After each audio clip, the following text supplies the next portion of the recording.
समाचार स्टेडियम बहार नासभागમાં 7 લોકોના મોત 20 થી વધુ ઘાયલ થયાની માહિતી પ્રાપ્ત થઈ રહી છે। મહત્વપૂર્ણ સમાચાર આરસીબીની વિક્ટરી પરેડ દરમિયાન આ ઘટના બની છે। ઉલ્લેખનીય છે કે બેંગલુરુમાં ચિન્નાસ્વામી સ્ટેડિયમમાં આ દુર્ઘટના સર્જાઈ છે। સ્ટેડિયમની બહાર નાસભાગ મચી જેમાં 7 લોકોના મોત નીપજ્યા। 20 થી વધુ લોકો ઘાયલ છે જેમને હોસ્પિટલ ખાતે ખસેડવામાં આવ્યા છે। આરસીબીની વિક્ટરી પરેડ ચાલી રહી હતી અને તે સમયે ચિન્નાસ્વામી સ્ટેડિયમમાં આ દુર્ઘટના સર્જાઈ છે। આ દુર્ઘટનામાં 7 લોકોના મોત થયાનો આંકડો હાલ સામે આવી રહ્યો છે। જે ઘાયલ થયા છે તે લોકોને હોસ્પિટલ ખસેડવામાં આવ્યા છે। ઉલ્લેખનીય છે કે 20 થી વધુ લોકો છે તે ઘાયલ થયા છે। આરસીબીની વિક્ટરી પરેડ ચાલી રહી હતી અને આ પરેડમાં ભાગદોડ મચી ગઈ જેમાં મોતના પણ અહેવાલ સામે આવ્યા છે। 7 લોકોએ પોતાના જીવ ગુમાવ્યા છે જ્યારે 20 થી વધુ લોકો ઘાયલ થયા છે। તો બેંગલુરુથી મોટા અને મહત્વપૂર્ણ સમાચાર આરસીબીની વિક્ટરી પરેડ દરમિયાન દુર્ઘટના સર્જાઈ છે।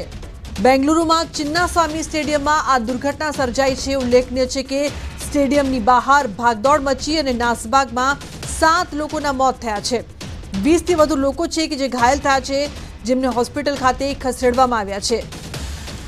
તો દ્રશ્યો સ્ટેડિયમની બહારના આપ જોઈ રહ્યા છો। ભાગદોડ બાદ પોલીસ પણ ત્યાં પહોંચી ચૂકી છે અને જે ઘાયલો છે તેમને હોસ્પિટલ ખાતે ખસેડવામાં આવ્યા છે।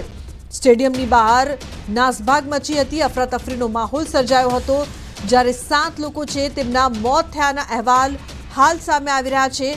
20 થી વધુ લોકો ઘાયલ છે જેમને હોસ્પિટલ ખાતે ખસેડવામાં આવ્યા છે। તો બેંગલુરુના દ્રશ્યો સ્ટેડિયમની બહાર ભાગદોડ મચી ಸ್ಟೇಡಿಯಂની બહાર ભાગદોડ મચતા ಇನ್ನೇನಿಲ್ಲ ನಮಗಿನ್ನ ಮಾಹಿತಿ ಇಲ್ಲ ಏನಾರ ಮಾಹಿತಿ ಇತ್ತು ಅಂದ್ರೆ ಖಂಡಿತ ನಿಮ್ಮೆಲ್ಲರಿಗೂ ತಿಳಿಸ್ತೀನಿ। તો સ્ટેડિયમ બહાર ભાગદોડમાં 7 લોકોના મોત 20 થી વધુ લોકો ઘાયલ। આરસીબીની વિક્ટરી પરેડ દરમિયાન આ ઘટના સર્જાઈ છે। આ દુર્ઘટનામાં 7 લોકોના જીવ ગયા છે। ઉલ્લેખનીય છે કે આરસીબીની વિક્ટરી પરેડ યોજાઈ હતી અને સ્ટેડિયમમાં પણ મોટી સંખ્યામાં લોકો છે તે ભેગા થયા હતા। ભાગદોડ મચી જેમાં 7 લોકો મૃત્યુ પામ્યા છે અને હાલ 20 થી વધુ લોકો ઘાયલ થયા છે જેમને હોસ્પિટલ ખાતે ખસેડવામાં આવ્યા છે। પોલીસ પણ ત્યાં પહોંચી છે અને જે ઘાયલો છે તેમને હોસ્પિટલ ખાતે ખસેડવામાં આવ્યા છે। તો આ દુર્ઘટનામાં 7 લોકોને પોતાનો જીવ ગુમાવવાનો વારો આવ્યો। ઉલ્લેખનીય છે કે સ્ટેડિયમની બહાર મોટી સંખ્યામાં પ્રશંસકો ભેગા થયા હતા જે બાદ ભાગદોડની ઘટના થઈ છે। નાસભાગમાં 7 લોકોએ પોતાનો જીવ ગુમાવ્યો છે। બેંગલુરુથી મોટા અને મહત્વપૂર્ણ સમાચાર ચિન્નાસ્વામી સ્ટેડિયમની બહાર આ દુર્ઘટના સર્જાઈ છે। તો સ્ટેડિયમની બહાર મોટી સંખ્યામાં જે ફેન્સ હતા તે ભેગા થયા હતા અને ભાગદોડ મચી અફરાતફરીનો માહોલ સર્જાયો જેમાં 7 લોકો છે તેમને જીવ ગુમાવવાનો વારો આવ્યો જ્યારે મોટી સંખ્યામાં લોકો ઘાયલ પણ થયા છે। 20 થી વધુ લોકો ઘાયલ થયાના અહેવાલ હાલ પ્રાપ્ત થઈ રહ્યા છે જેમને હોસ્પિટલ ખાતે ખસેડવામાં આવ્યા છે। તો હાલ પોલીસ પણ ત્યાં પહોંચી ગઈ છે। મોટી સંખ્યામાં ફેન્સ ચિન્નાસ્વામી સ્ટેડિયમની બહાર આવ્યા હતા અને કહી શકાય કે જે પ્રકારથી વિક્ટરી પરેડ હતી તેમાં સામેલ થવા માટે આ પ્રશંસકો છે તે પહોંચ્યા હતા। આરસીબીની વિક્ટરી પરેડ હતી અને તે દરમિયાન આ દુર્ઘટના સર્જાઈ છે ચિન્નાસ્વામી સ્ટેડિયમની બહાર। 7 લોકો છે તે મૃત્યુ પામ્યા હોવાના અહેવાલ હાલ પ્રાપ્ત થઈ રહ્યા છે। જે ઘાયલો છે તેમને હોસ્પિટલ ખાતે ખસેડવા પડ્યા હતા। દ્રશ્યો આપ જોઈ રહ્યા છો કઈ રીતે અફરાતફરીનો માહોલ છે તે સર્જાયો સ્ટેડિયમની બહાર। આરસીબીની વિક્ટરી પરેડની જે કહી શકાય કે જે ખુશીનો માહોલ હતો અચાનક ગમગીનીમાં પરિણમ્યો અને 7 લોકોને પોતાનો જીવ ગુમાવવાનો વારો આવ્યો છે।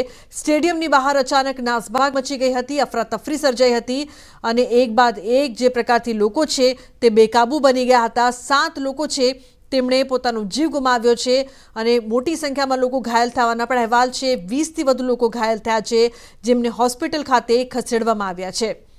તો સ્ટેડિયમની બહારના દ્રશ્યો આપ જોઈ રહ્યા છો કઈ રીતે ઘાયલ લોકોને ખસેડવામાં આવી રહ્યા છે હોસ્પિટલ ખાતે। 20 થી વધુ લોકો હાલ ઘાયલ થયાની માહિતી છે અને આંકડો વધે તેવી પણ શક્યતા છે કારણ કે મોટી સંખ્યામાં લોકો ઘાયલ થયા છે ચિન્નાસ્વામી સ્ટેડિયમની બહાર આ દુર્ઘટનામાં। તો આરસીબીની વિક્ટરી પરેડ હતી અને આરસીબીની વિક્ટરી પરેડ દરમિયાન આ દુર્ઘટના સર્જાઈ। ઉલ્લેખનીય છે કે વિક્ટરી પરેડમાં સામેલ થવા માટે ઘણા બધા લોકો આવ્યા હતા। પ્રશંસકો અને ફેન્સ છે તેમનો જમાવડો જોવા મળ્યો હતો પરંતુ ભીડ છે તે ખૂબ જ વધી ગઈ અને અચાનક ભીડ ખૂબ જ બેકાબૂ બની ગઈ હતી।